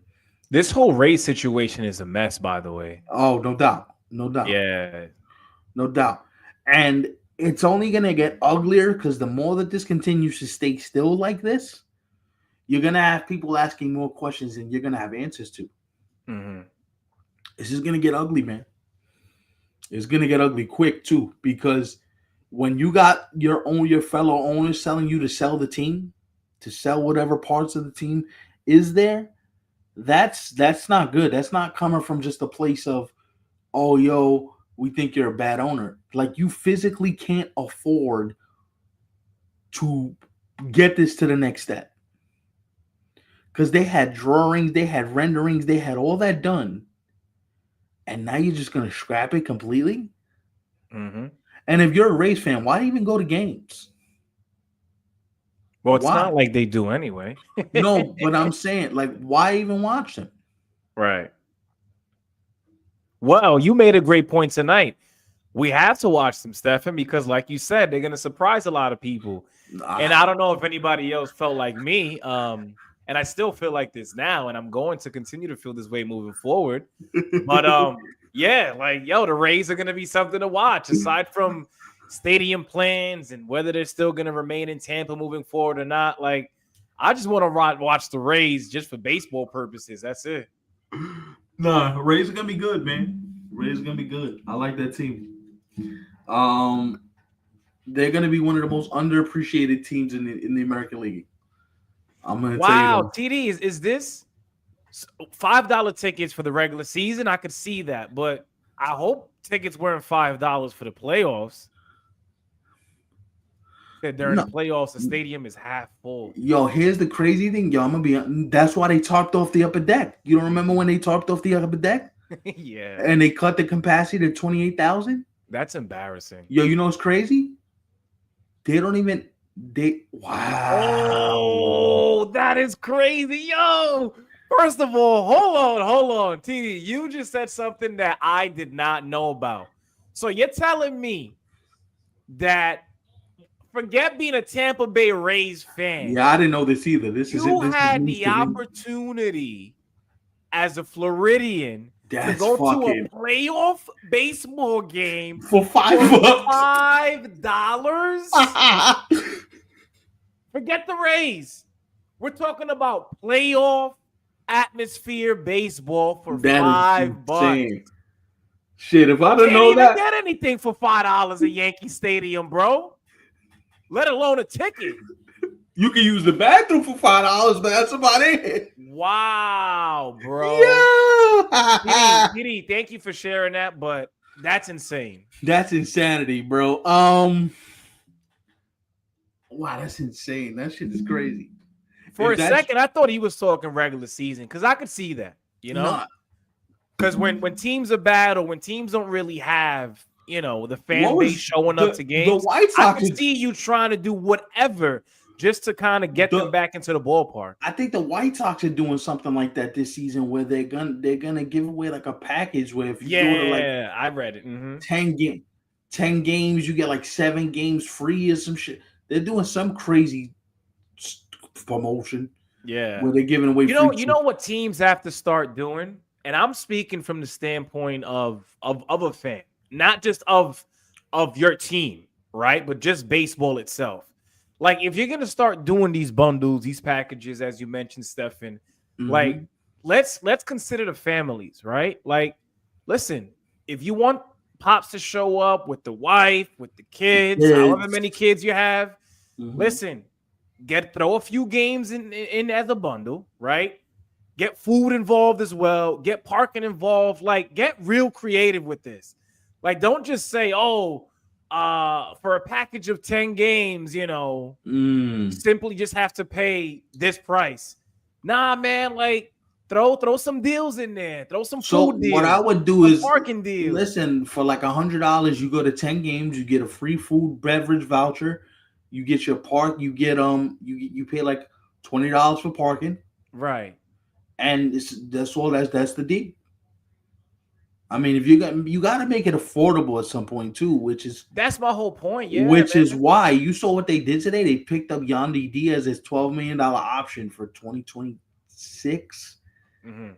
And I think it's 2026 or 2027, but he had a $12 million option picked up. And now for the Rays, $12 million, it's a lot of money. Right. This ain't no we just picked up $12 million to pick up $12 million. That's a lot of Mhm. money. And And the, what the I believe reason is the why I reason why make that go ahead, go ahead. they might have done it is so they could trade him. Mhm. Because there's been interest in Yandy Diaz for a few years now. I remember a couple years ago the Yankees wanted him.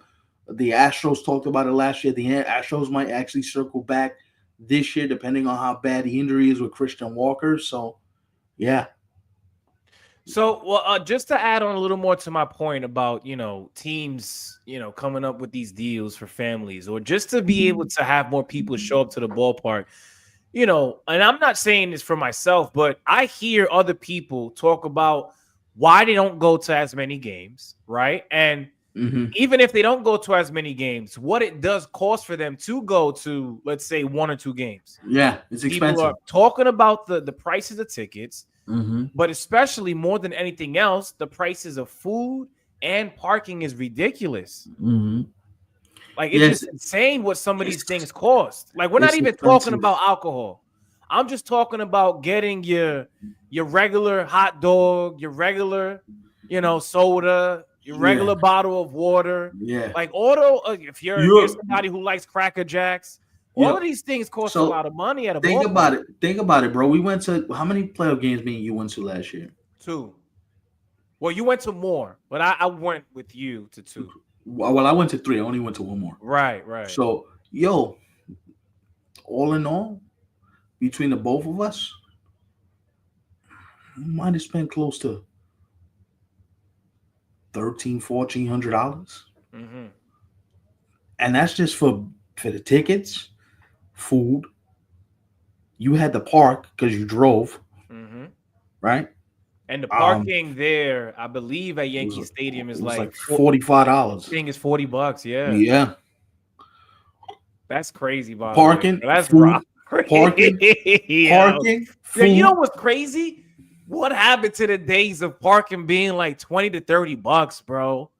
Like we're now talking $40 to $50 just to park your car. No, and I heard for the playoff prices, the playoffs were 50, but during the regular season, it's usually 45. See, I can't rock with that, man. I can't. But we'll still go either way. It's that bullshit. Yeah. All right, man. We're gonna be here for 5 minutes, man.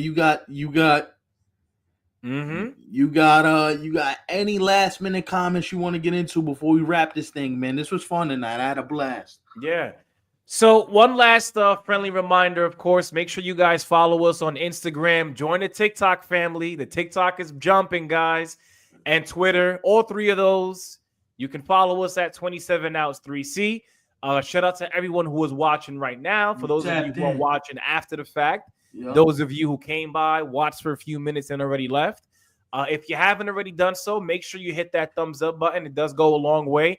And guys, we are at, I think it's 183 right now as I speak. Yes. We're trying to push for 200 by opening day. Is it possible? Yes, but it can't happen without you guys, right? So make sure you hit that subscribe button. We actually had a few newcomers over the past week and a half. So shout out to you guys. Numbers are still going up. And it all comes down to you guys at the end of the day. And the one thing that we are going to continue to do, and this is even prior to the season beginning because the season hasn't even begun yet. The content is going to continue to flow, so we won't let you down. For sure. I've been wearing a Big Poppy shirt. Will be sick. Damn, man. If that actually turns out to be true, I might have to start doing some window shopping. Like not making any purchases just yet, but just getting a feel for what a Big Poppy shirt costs these days. Now, does it have to be Red Sox Big Poppy, or can it be does something from the WBC? Because you didn't specify. Can it be like a Dominican? You know what I mean? Because I think he wants Red Sox. Big Ivan is half Dominican, so you need to specify because he might pull a cheat code out and wear something from the WBC. Nah. So the only 2 things I have regarding the WBC, and by the way, I can't wait till oh my god, we're able to cover that here on the channel. I think you guys are gonna enjoy that along with us. But I have a USA shirt that I purchased when they won in 2017, right? And I have an old Team DR WBC shirt. I forget the year. I got to look at the shirt yet again, but I've had it for a long time. I don't know if it's from like the first classic. That shirt is probably older than you. Yo, it's old, bro. Like, no, well, it's mine. So it's not that old, but it is old. It's older than my son, and it's older than some other people's kids. I'll tell you that much. But it's aging. It got some holes, like the armpit area. It got some holes. I think it got some holes in some other parts of the shirt as well. But if I could find it, and I think I can, I'm gonna make sure I wear it here. Oh, that's crazy. Soon. Nah, that's, I don't know where that's crazy, bro. But all right, man. This will be the end. We're gonna wrap up here in a second. Ivan pimp up David Ortiz, even if it's a small size. Nah, the double XL is crazy, bro. The double XL would have made a lot of sense 20 years ago, though. Like, that was normal. Like, yeah, you were wearing like 3X, 4X. Like, it was nothing. And that was without that being their size. I'm good on the 3X 4X tip, but the shit looks like a dress and the t-shirts that you need. You know what I mean? Yo, TD, bro. Before we go, and everybody else as well, thank you again for stopping by tonight. It was fun.